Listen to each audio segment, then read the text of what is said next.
¿Qué rollo, amigos? ¿Cómo están? Espero que estén muy pero muy bien. Yo todo bien, todo cool, todo chévere. Amigos, sean bienvenidos a un nuevo episodio de su bello podcast Desafío Ser Millonario. Obviamente no les voy a decir qué libro vamos a tener el día de hoy, pero que ustedes ya lo vieron. Sí, de acuerdo, se llama el libro. Es un libro de negociación.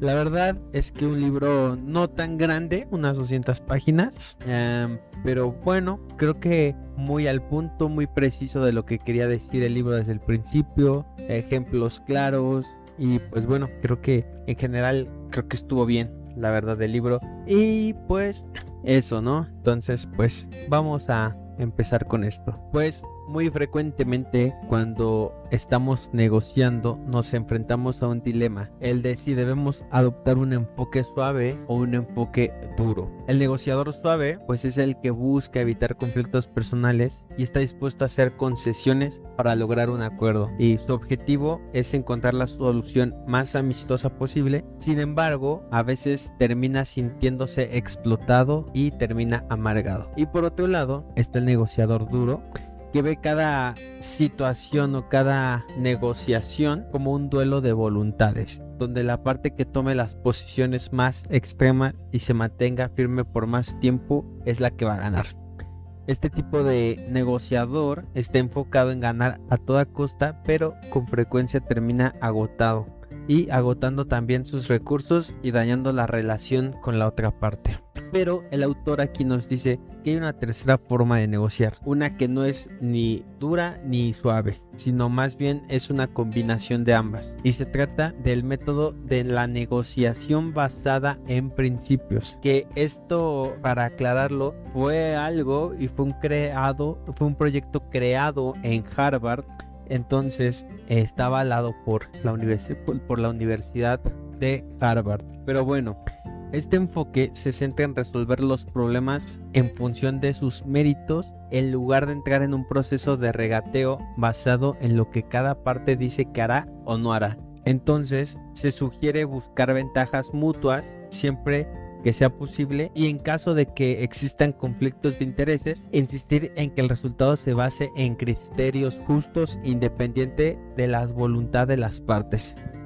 Dice el autor que pues cada negociación es única, pero los elementos básicos se mantienen. El método de negociación según principios puede ser utilizado tanto en asuntos individuales como en negociaciones complejas con múltiples partes, ya sea que se trate de una negociación colectiva con un ritual establecido o de una situación improvisada, como pues cuando se habla con secuestradores o ya cosas más extremas. Todos los principios que vamos a ver en este libro son aplicables. Pero bueno, el primer capítulo se llama No negocie con base a posiciones. Primero, imagina que estás negociando un contrato de arrendamiento para un local comercial. La posición inicial del arrendador es pedir un alquiler mensual elevado, mientras que tu posición como inquilino es buscar un alquiler más bajo para maximizar tus ganancias. Ahora, en lugar de quedarte estancado en estas posiciones iniciales, es importante que ambas partes busquen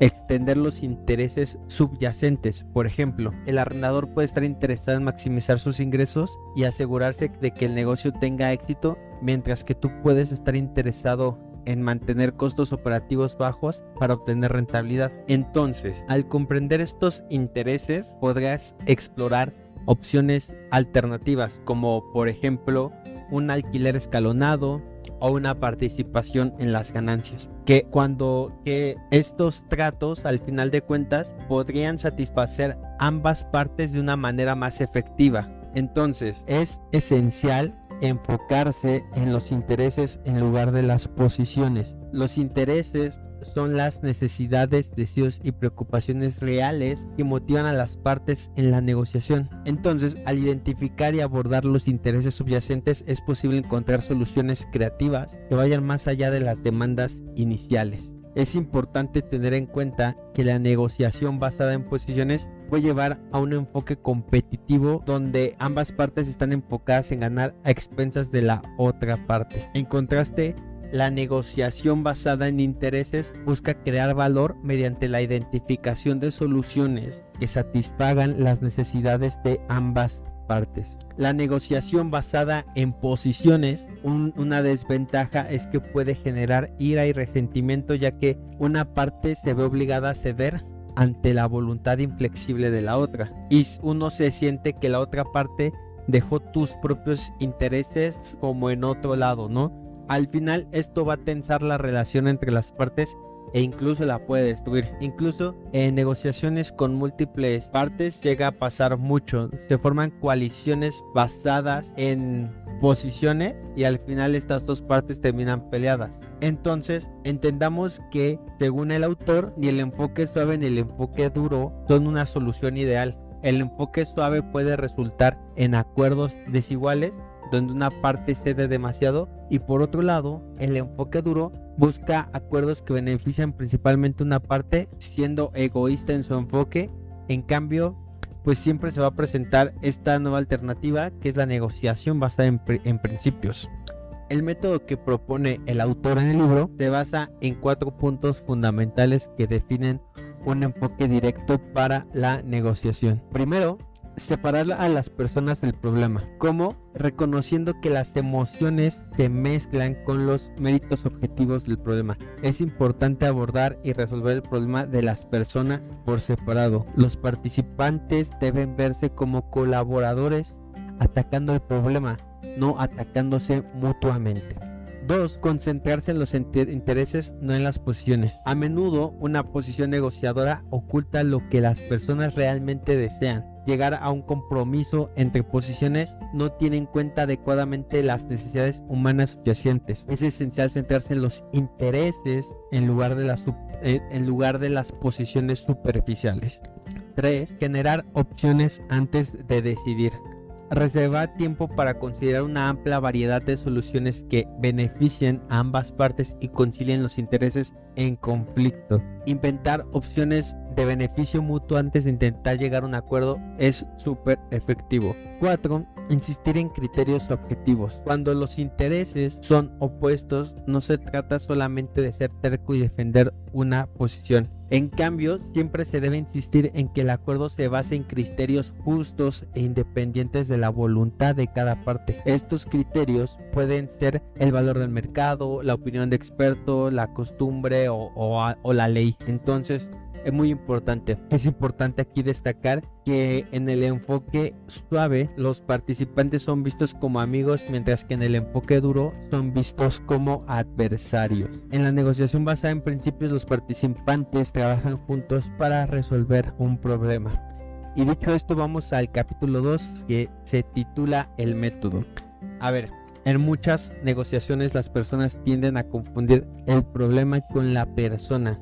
Las posiciones negociadoras se perciben como ataques personales, lo cual puede generar ira, defensividad y aparte obstaculizar el proceso de encontrar una solución. Es crucial reconocer y abordar por separado el problema de las personas antes de adentrarse en la sustancia del conflicto. El autor menciona que hay 3 categorías básicas que ayudan a comprender y abordar el problema de las personas: percepción, emoción y comunicación. En relación a la percepción, es esencial que comprendas que el conflicto surge de la forma en que cada parte ve su propia realidad.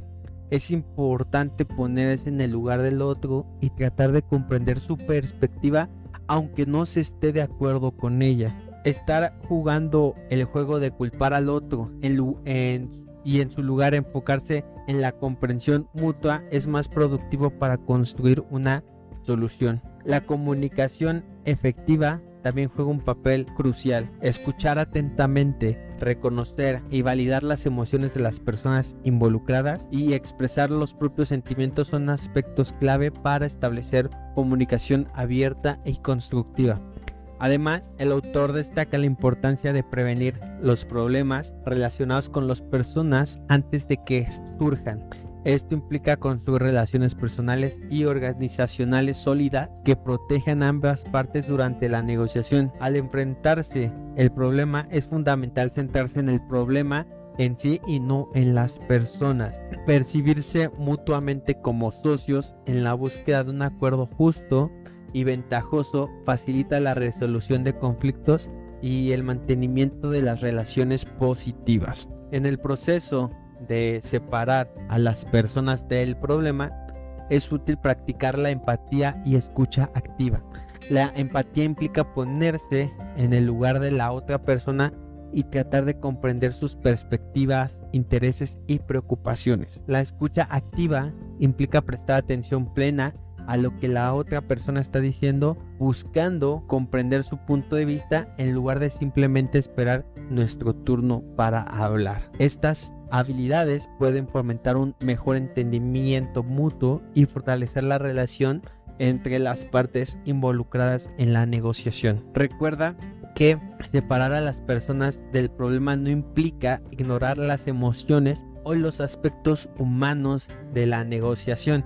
Por el contrario, implica reconocer y abordar las emociones de una manera constructiva mientras se centra en la resolución de problemas. Al hacerlo, se establece una base sólida para una colaboración efectiva y una búsqueda conjunta de soluciones mutuamente beneficiosas. En el tercer capítulo se llama Concéntrese en los intereses, no en las posiciones. Y aquí el autor destaca que el conflicto real de una negociación no radica en las posiciones opuestas, sino en los diferentes intereses, necesidades, preocupaciones y temores de las partes involucradas. Es crucial aquí comprender que detrás de las posiciones contradictorias puede haber intereses compartidos y compatibles. A menudo las suposiciones erróneas de que los intereses también se oponen llevan a malentendidos y dificultan la búsqueda de soluciones mutuamente beneficiosas. Y aquí pues el autor nos da una serie de técnicas para identificar los intereses de las partes. Una de ellas es hacerse la pregunta ¿por qué? O sea, ¿por qué? Y analizar las razones detrás de las posiciones asumidas por cada parte. También sugiere preguntar directamente a la otra parte sobre sus preocupaciones y necesidades. Comprender los intereses implica ponerse en el lugar del otro y buscar una comprensión profunda de sus perspectivas y motivaciones.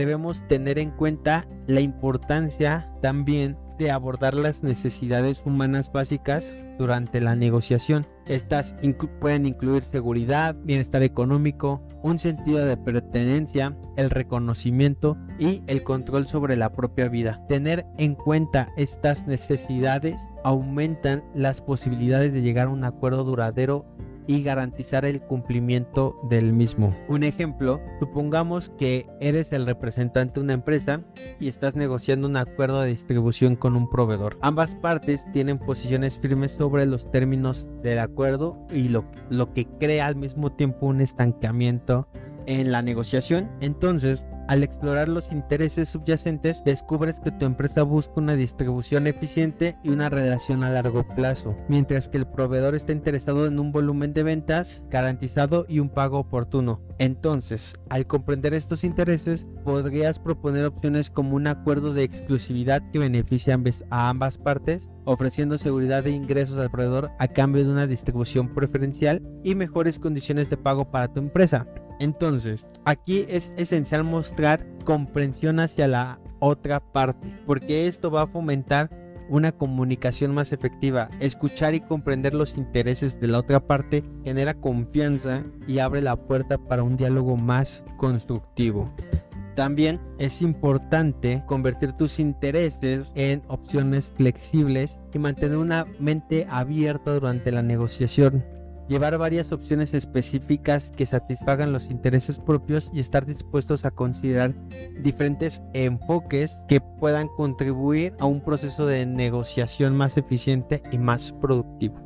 Siguiente capítulo, capítulo 4, se llama Invente opciones de mutuo beneficio. Y bueno, aquí en este capítulo, como ya se imaginarán, el autor profundiza más sobre el generar opciones creativas durante una negociación, lo cual nos va a llevar a superar los obstáculos que limitan la generación de opciones y buscar soluciones que sean beneficiosas para ambas partes.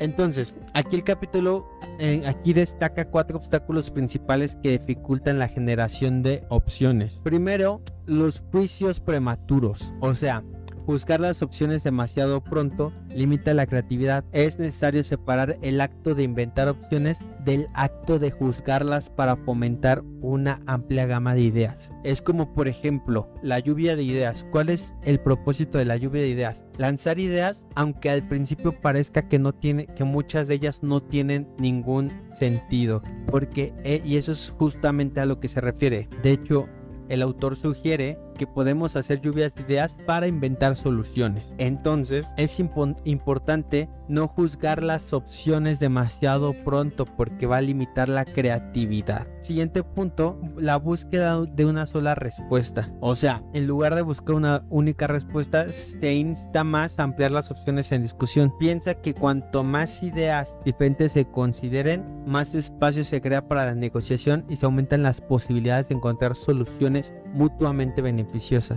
Siguiente, la suposición de que el pastel es de tamaño fijo. Nunca se debe asumir que los recursos o beneficios disponibles son limitados. Es importante buscar beneficios mutuos y explorar opciones que satisfagan los intereses de ambas partes. Y, lo que nos quiere decir básicamente es que uno en este proceso de negociación no se sabe si cuando tú estés negociando con la otra persona se pueden encontrar con beneficios o con una opción que brinde beneficios en otro ramo que a ti también te interesa. Entonces por eso es importante abrirse y no tener la suposición de que el pastel es de un tamaño solamente, ¿no? Siguiente, la creencia de que la solución del problema es de ellos.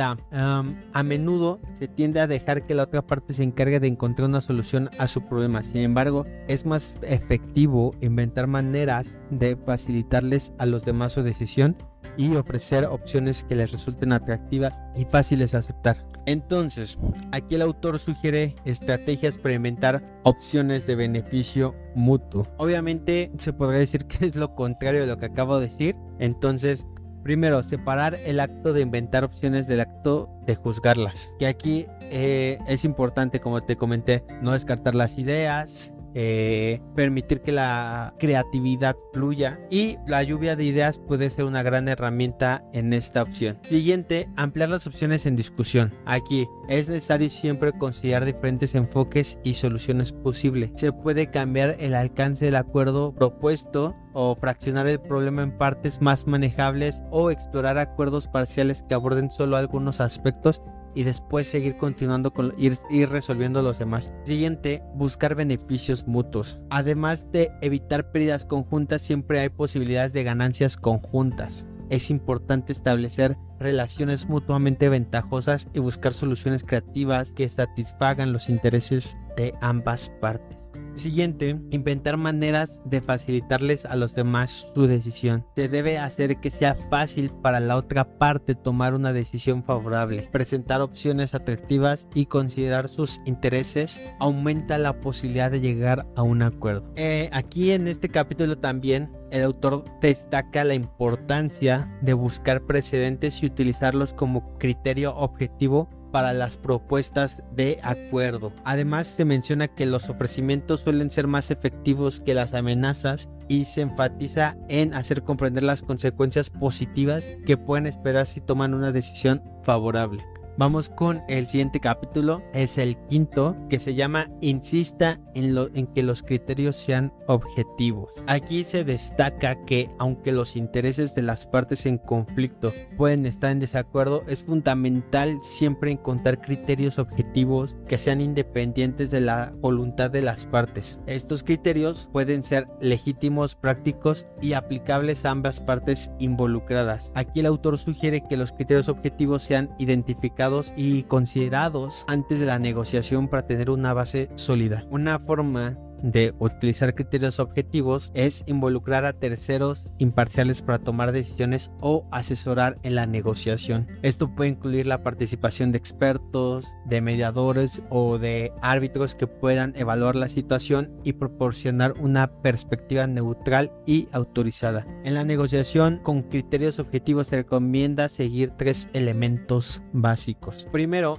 formular cada aspecto como una búsqueda común de criterios objetivos. En lugar de defender posiciones, las partes siempre deben buscar soluciones basadas en criterios objetivos que beneficien a ambas partes. Esto implica un enfoque en el mérito de la situación y no en las posiciones individuales. 2. Ser razonable y escuchar razones. Es importante ser abierto y receptivo a los criterios propuestos por la otra parte y se debe considerar la adecuación y aplicabilidad de los criterios y estar dispuestos a discutir y ajustarlos si es necesario. 3. No ceder ante la presión, sino ante los principios. O sea, uno siempre se debe mantener firme en la defensa de los principios y criterios objetivos. En lugar de ceder ante la presión o las demandas irracionales, la flexibilidad se debe aplicar en forma de cómo se aplican los criterios, pero no en la renuncia a los principios fundamentales. Ahora, el autor también nos advierte sobre un error común, que es el de utilizar los criterios objetivos como meros argumentos para respaldar las propias posiciones en lugar de buscar una solución basada en principios. O sea, el criterio en común o el criterio que tú estás buscando que sea un criterio para resolver el problema solo te beneficia a ti. Prácticamente es lo que quiere decirnos.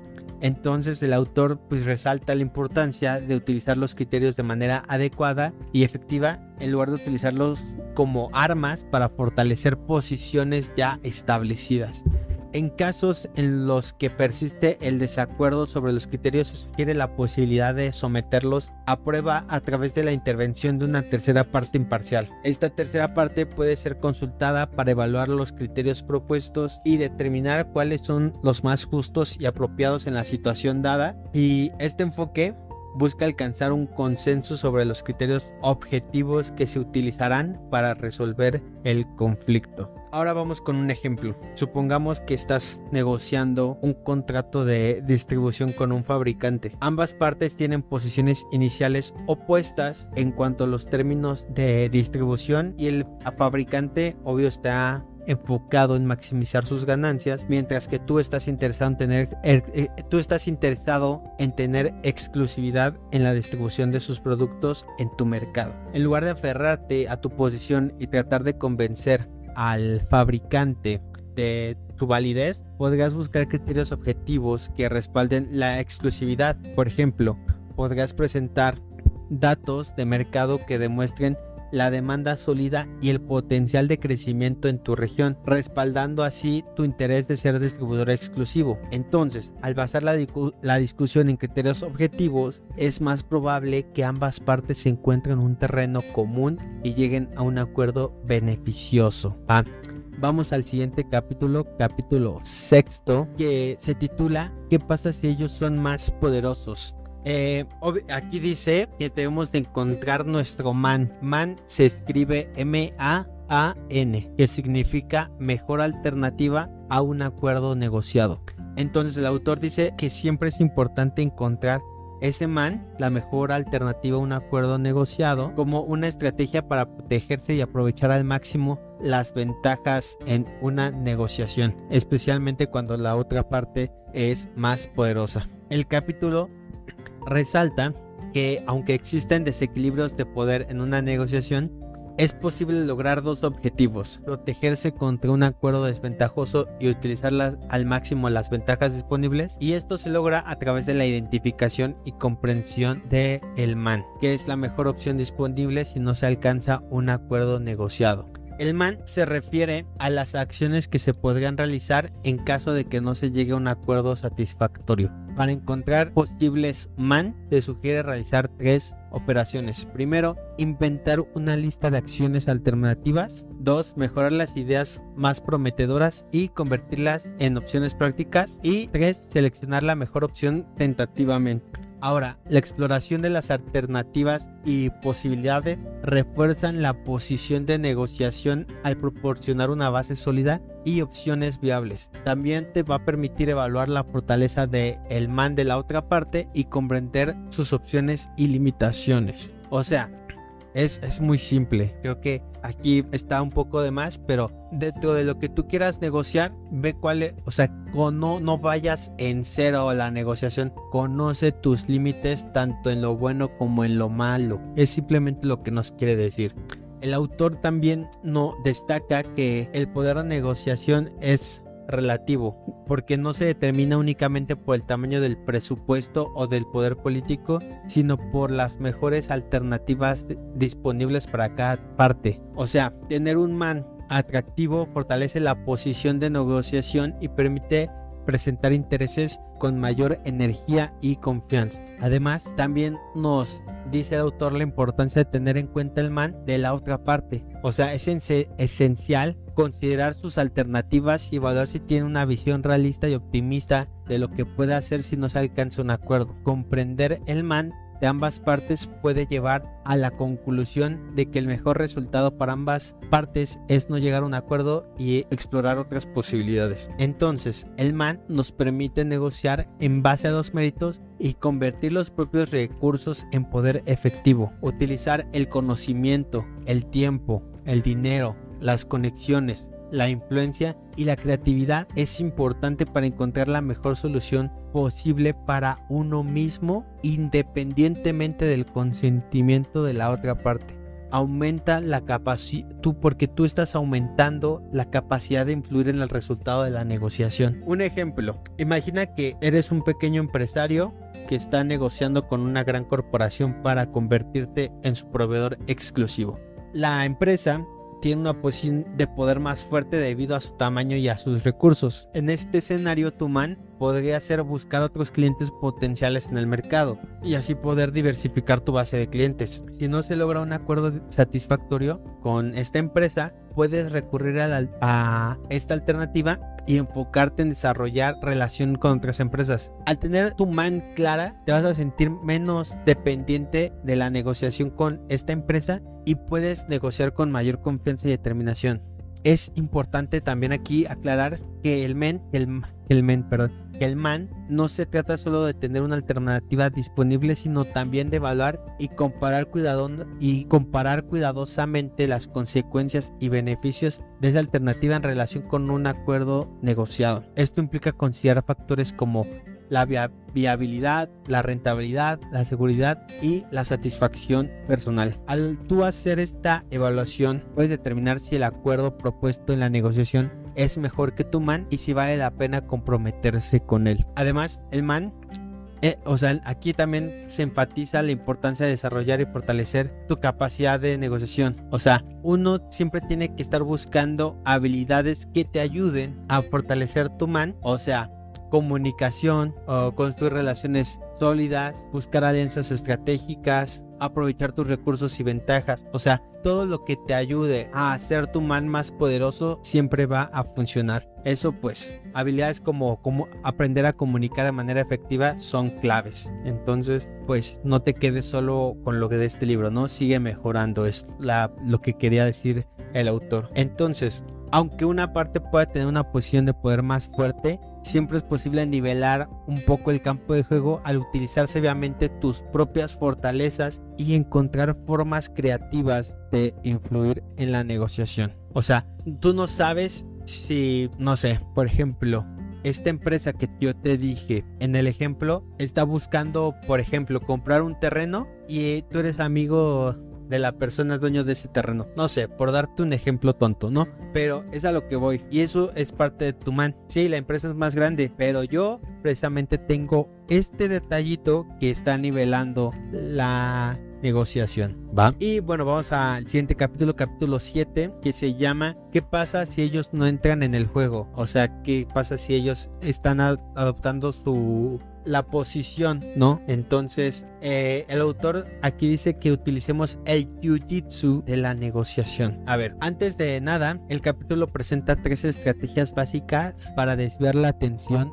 hacia los méritos de la negociación, o sea, establecer criterios, ¿no? La primera estrategia consiste en concentrarte en los méritos en lugar de las posiciones, o sea, que es prácticamente lo que les he estado diciendo durante todo el libro, o sea, cambiar el juego hacia un enfoque más fundamentado para generar un cambio positivo en la negociación a través de establecer estos. Pero digamos que la persona está así como que muy cerrada, o la empresa está muy cerrada, con quien estés negociando está muy cerrado a su posición. Entonces, si esta primera estrategia, que es la que hemos estado viendo durante prácticamente todo el libro, no surte ningún efecto y la otra parte continúa centrándose en posiciones, se puede recurrir a la segunda estrategia, que es la que el autor llama el jiu-jitsu de la negociación. ¿Qué quiere decir?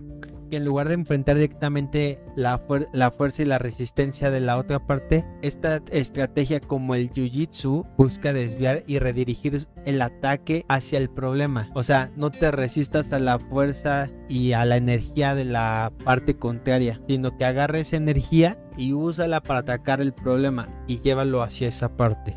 Entonces, a eso se refiere el jiu-jitsu de la... Entonces, tú tienes que ser muy creativo de... A ver, cuando estoy negociando con alguien, esta es mi posición, cómo yo uso eso para poderlo llevar a un lugar donde existan esos criterios independientes y la negociación puede llegar a mejor puerto. La tercera estrategia, que también nos dice aquí en el libro, implica considerar la intervención de un tercero neutral y entrenado en la gestión de la discusión, o que esté entrenado o que sea un conocedor del tema. Entonces, esta misma persona va a basar la negociación en intereses, opciones y criterios. Prácticamente la tercera opción es tener un mediador y ya, ¿no? Pero bueno, de estas tres opciones que te acabo de presentar, aquí obviamente el autor hace principal énfasis en el jiu-jitsu de la negociación, que ya lo dije, en lugar de enfrentar directamente la fuerza y la oposición de la otra persona, siempre debes buscar desviar su energía y utilizarla para lograr los propios objetivos. Algunas estrategias clave del jiu-jitsu de la negociación incluyen, que son varias, entonces escucha bien: no rechaces las posiciones de la otra parte, en su lugar desvía el enfoque hacia los méritos del problema. 2. No defiendas las propias ideas, sino invita a la crítica y asesoramiento. Aprovecha las críticas como una oportunidad para comprender mejor los intereses de la otra parte y mejorar las ideas propias. 3. Convierte un ataque personal en un ataque al problema. Escucha activamente y muestra comprensión antes de dirigir la discusión nuevamente hacia el tema central. Siguiente, utiliza preguntas. Escucha bien, utiliza preguntas en lugar de declaraciones para generar respuestas y promover una reflexión más profunda.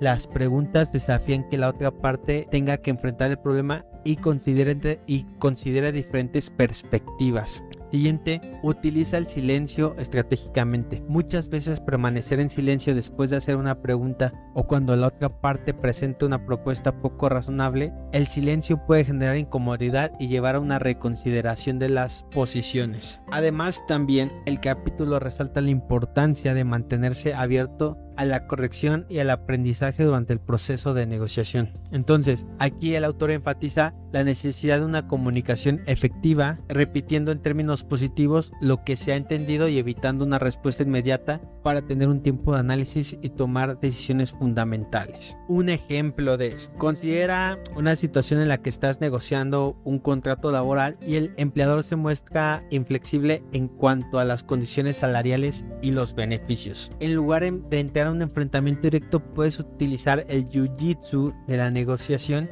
cambiando el enfoque hacia el impacto de esas condiciones, hacia el impacto que esas condiciones tienen en la satisfacción y el desempeño de los empleados. O sea, preguntas. Fíjate, puedes plantear preguntas que inviten al empleador a considerar cómo una remuneración justa y unos beneficios adecuados pueden mejorar la moral, la productividad y la retención del talento de la empresa. Entonces, aquí siempre debes resaltar los intereses comunes de ambas partes y puedes abrir la puerta a una discusión más constructiva e encontrar soluciones que satisfagan tanto a las necesidades del empleador como a las del empleado. O sea, por ejemplo, no sé, digamos que en la discusión te llega a decir el empleador: no es que la productividad está muy baja. Entonces, digamos que tú le dices, ¿por qué está muy...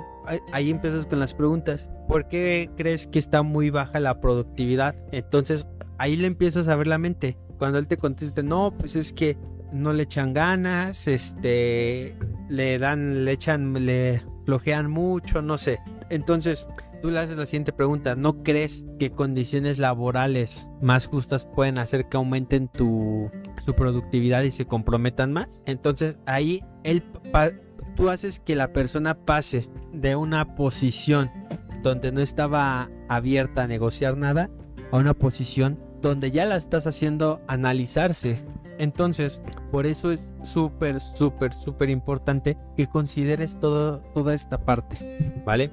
Bueno, vamos con el capítulo 8 y me parece que ya es el último capítulo. Como les digo, este libro la verdad me gustó bastante, pero bueno, vamos a darle fin en este último capítulo. El capítulo 8 se titula ¿qué pasa si ellos juegan sucio? O sea, hay muchas formas de jugar sucio, que son tácticas deshonestas y manipuladoras durante una negociación, y eso es lo que vamos a ver. A ver, es importante siempre reconocer que la otra parte puede intentar engañándote o tomarte desprevenido para sacarte un beneficio. Entonces, las tácticas engañosas pueden incluir cosas como mentiras, violencia psicológica o diversas formas de presión. Su objetivo es obtener una ventaja sustancial en una lucha de voluntades que no se basa en principios. Estas tácticas se conocen como negociaciones sucias. Para contrarrestar las tácticas engañosas, se propone negociar sobre las reglas del juego de la negociación misma. Esto implica reconocer y expresar explícitamente el problema causado por la táctica utilizada y cuestionar su legitimidad y utilidad. Entonces, se sugieren 3 pasos para negociar sobre estas tácticas. Primero, reconoce la táctica. O sea, bueno, mejor te voy a ir dando ejemplos conforme vayamos avanzando. Reconoce la táctica, expresar el problema y cuestionar su legitimidad. A ver, siempre debemos insistir en criterios objetivos, como les he dicho. Y aquí el autor lo enfatiza: los buenos negociadores rara vez recurren a tácticas engañosas, ya que existen otras formas de transmitir la misma información y llegar al mismo lugar. Entonces, en lugar de y estas tácticas engañosas pueden romper relaciones, claro. En lugar de amenazar, se puede mencionar las consecuencias objetivas que surgirían independientemente de la voluntad de las partes involucradas, ¿no? Por ejemplo, una táctica engañosa es el juego del bueno y el malo. O sea, en este escenario, una parte adopta un enfoque amable y razonable, mientras que la otra se muestra inflexible y agresiva. El objetivo de esta táctica es manipular las emociones y presionar a la otra parte para que acepte concesiones desfavorables. Para contrarrestar esta táctica es importante tratar ambas partes de manera equitativa y preguntarles acerca de los fundamentos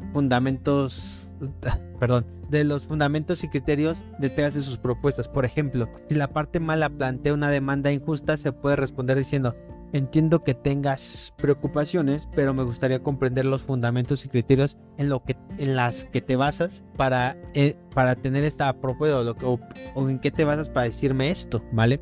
Que es como lo que muchos igual en las series lo han visto, ¿no? Como que la táctica que utilizan los policías, el policía malo y bueno, que uno es muy bueno contigo y el otro muy mal. Entonces el chiste es desbalancearte, ¿va? Otra táctica común es el uso de amenazas. Las amenazas pueden ser intimidantes y generar presión en la otra persona para que ceda. Sin embargo, en lugar de responder con amenazas, el autor sugiere mencionar las consecuencias objetivas y no deseadas que surgían de la acción propuesta. Por ejemplo, si la otra parte amenaza con presentar una demanda legal, se puede responder de una manera objetiva diciendo: entiendo que estés considerando esa opción, pero es importante tener en cuenta que una disputa prolongada y costosa podrá dañar la reputación de ambas partes y generar un impacto negativo en nuestras relaciones comerciales, ¿va? Siguiente, el capítulo también aquí aborda la táctica del atrincheramiento, donde una de las partes adopta una postura inflexible y se niega a ceder. O sea, Esta táctica busca hacer que la otra parte se sienta presionada y se vea obligada a hacer concesiones significativas, y para contrarrestar esto se sugiere no caer en la trampa del juego y mantener una postura firme basada en principios objetivos. En lugar de ceder ante la presión, se puede explorar opciones creativas y flexibles que satisfagan los intereses de ambas partes. Por ejemplo, si la otra parte se niega a considerar ninguna alternativa, se puede proponer un enfoque colaborativo diciendo: entiendo que tengas preocupaciones, pero ¿qué tal si exploramos algunas opciones adicionales que podrían ser beneficiosas para ambos? Creo que aún hay margen para encontrar una solución que nos satisfaga a ambos. Entonces, también otra, las demoras premeditadas. O sea, algunas personas pueden intentar posponer la toma de decisiones hasta un momento más favorable para ellos. O sea, esto puede generar de alguna forma incertidumbre y presión sobre la otra parte.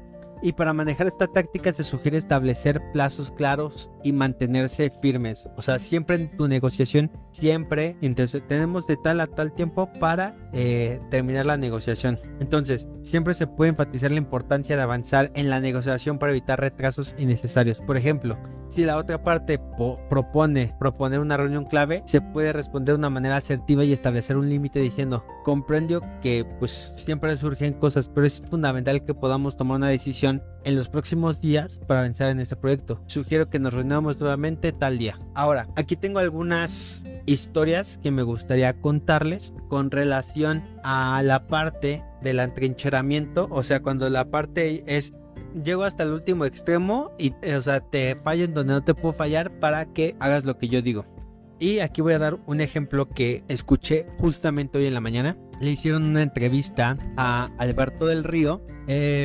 Entonces, pues él contaba una historia que Vince McMahon, o sea, el dueño de la WWE, que es pues la empresa de lucha libre más importante a nivel mundial, entonces que hace muchos años, en un evento de WrestleMania, que es el evento más importante de la empresa, iba a pelear Último Guerrero y Hulk Hogan. Me parece que ellos hacían a pelear. Entonces, cuando ya iban a salir justamente al escenario, Último Guerrero pues era así como la superestrella, o sea, muy muy cabrón.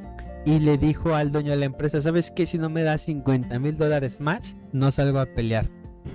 Entonces el dueño dijo: madres, ¿no? O sea, como que, o sea, este güey me tiene de un huevo, güey. O sea, tengo que ser sí o sí. Ok. Vince McMahon lo que hizo es, le dio el dinero. Bueno, no se lo dio ahí, sino no sé si le dio un cheque, no sé qué pasó. Pero total, le dio el dinero, terminó la lucha, me parece que ganó Último Guerrero. Y saliendo, o sea, ya cuando regresó a Camerinos, ya estaba su carta de despido. Lo despidieron de la empresa. Y era la mayor estrella en ese momento de la empresa, y lo despidieron. ¿Qué es a lo que voy? El atrincheramiento de una o de otra parte son tácticas sucias de negociación que sí te pueden negociar, pero pueden romper relaciones, pueden llevarse a costas algo más. Entonces ahí cada quien tendrá que ver. Ese es un ejemplo de atrincheramiento. Por ejemplo, el autor también menciona la táctica sucia de las demoras premeditadas, que esto pasa mucho en las huelgas, ¿no?